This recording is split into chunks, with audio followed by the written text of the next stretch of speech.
All right, guys, welcome back. It's Mike Fitzpatrick from Our Team Your Dream for our second session of 30 Days How to Become a Strong Buyer going into the spring market. If you watched the first session, it was real easy. Day 1 to day 6, you had your tasks. So now we're going to be doing from day 7 to day 12. So day 7 is going to be part B of day 6. Day 6, you had to get your list of real estate agents and mortgage companies, and you're going to interview them. When you interview somebody, I want you to feel that you're the employer, okay? So even though they have 20 years experience, they know this. That's your tool, okay? You're the boss, okay? Now, if they say, hey, you're only pre-approved up to 300,000, but you want 400,000, all right, that's going to be an issue. But you want to find out who is the best fit to represent you. Now, when you're asking certain questions, some of the questions you want to ask them, what are the do's and don'ts, okay? What shouldn't I do? I went to the casino. I hit for $9,000. I'm going to put that in the bank account. No, check with your loan officer on that because they may tell you not to do that because that'll throw you off. Okay. I'm going to go put some furniture on layaway. You don't want to do that.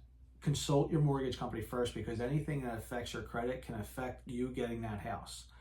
But Mike, it's 2 days before settlement. I just bought a nice $70,000 BMW. Great. Hope you don't mind living in it for the next 6 months because you threw off your debt to loan ratio. So now you can, or debt to income ratio. So now you can't buy that house right away. It's got to, your scores have to reset. And you're also going to ask your your real estate agent questions too. You know, are you going to look after my best interest? What's your experience? You know, how long have you been in the business? One question I always promote is it just you or do you have a support staff, a team? So with the Mike Fitzpatrick team, who is now, we switched over to Our Team Your Dream, we have about 4 to 5 agents full-time that work for us. We also have a full-time admin, a transaction coordinator, and a marketing coordinator. Okay, so you want to make sure that these people are around 24/7 for you. Now, you know, that doesn't give you permission to call us at 3 o'clock, but you want somebody who's available on weekends. You want somebody who's available during your schedule. And that is the next question. So let's say you and the loved one are 9 to 5ers, okay? And you can only see houses from 6 p.m. to 10 p.m. and any time on the weekends. Is this agent available or is somebody on that team available? Because here's the deal, the market, even though we're sliding down from the seller's market going into the buyer's market, we're still in a seller's market. So if you want to see a property on Thursday, but you can't get out there because your realtor's scheduled until Sunday, you may lose out. You may lose out on that house. Now, it doesn't mean that, hey, I'm going to call my agent in an hour and get into this property. There are things that we have to give everybody enough time because if the house is not vacant, someone's living in there, well, they got to prepare for the showing. So we got to do our due diligence. All right. So again, day 7 is going to be interviewing these people to see if they're a right fit for me, and I'm going to make my decision. Before day 7 happens, you might want to start getting things ready. Okay. So the one thing that you want to get ready for the mortgage company is your W-2s. Okay. Tax returns, signed tax returns, 2 years. You want to get 6 months of bank statements. You want to get 60 days or 90 days of pay stubs. Put them in a box. Just put them in a box. And when you're ready to talk to that mortgage company or do an application, you can send them over the forms and then they can pre-qualify you. Now, there's a difference between pre-qualifying you and getting you mortgage commitment ready. Okay, I like to get my buyer's mortgage commitment ready. Not only do I get the paperwork over there, but I have them underwritten already. So this way, the only thing they have to do is qualify the property. Other questions that you can ask the mortgage company. What are my options?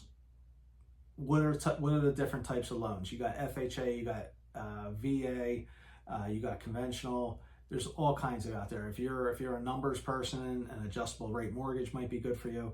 But you have to talk to your loan officer to find out what are the benefits and what are the options for you.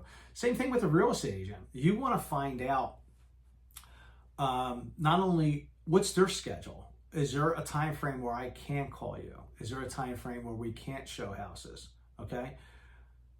Expertise. Do you work with first-time home buyers? Do you work with buyers who are downsizing? stuff like that. And mainly it's support staff though with that one. All right, so day 8, we picked our people now, okay?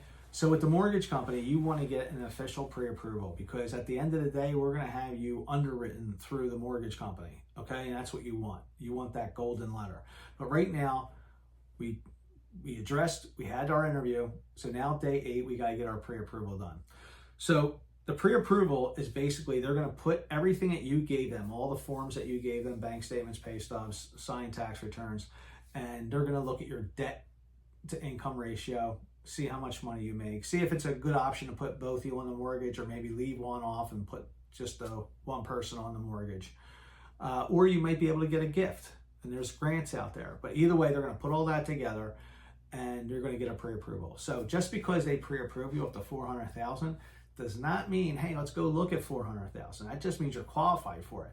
But at the end of the day, remember that day where we asked you about financial, like what your monthly budget's going to be? Mike, I don't want to go any higher than $1,800. Well, that $400,000 may be about $2,500 mortgage payment. Well, wait a minute, I can't afford that. Mike, I said $1,800, but we're looking at $400,000 houses. That's why it's important, okay? Stay to your budget.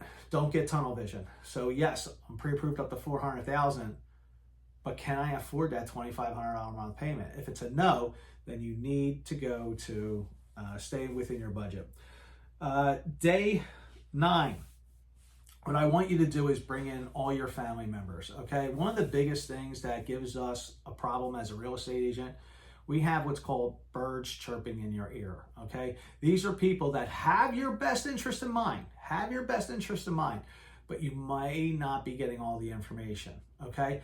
Hey, I'm an expert in real estate. Last time I sold a house was 1970. Okay, things have changed.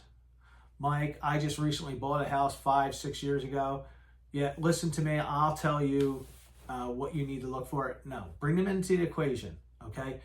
Always listen to your real estate agent.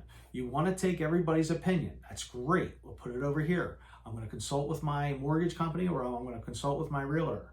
And then I'm the buyer. I am going to make my decision based on all the options, okay? You never want to follow someone's lead. The one question I always hate when a buyer asks me, Mike, would you buy this house? My taste is different than yours, you know? What I need now is different what I needed 5 years ago, 10 years ago, you know? So never ask that question, okay? You can ask other questions like, is this a bad deal? What should I be looking for? What are the pros and cons? All right? So yeah, bring all your cheerleaders in. Now keep the negative people out of the loop. We want them out, okay? Focus on the people that are determined to get you to where you need to be, okay? And we want them in our corner at all times. All right, buyer 10. This is where we bring in the real estate agent again. Okay, they're gonna set up the buyer consult. Well, what's a buyer consult? So on our team, Your Dream, our buyer consult is broken up into 3 areas. 1, a prospect, your dream house, okay? Number 2, it's gonna be financial. Number 3, it's gonna be the real estate transaction from A to Z.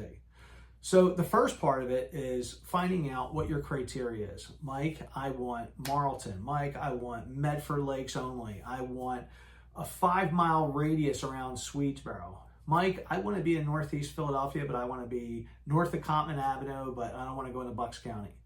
Find out what your area is. And Mike, I have to have central air. It's not negotiable. Mike, I would like a garage. Okay, why do you want a garage? You going to put a car in there? Is that for... No, it's going to be for extra storage. Okay, then you don't need a garage per se. Maybe a shed or a crawl space or something else where you can store stuff.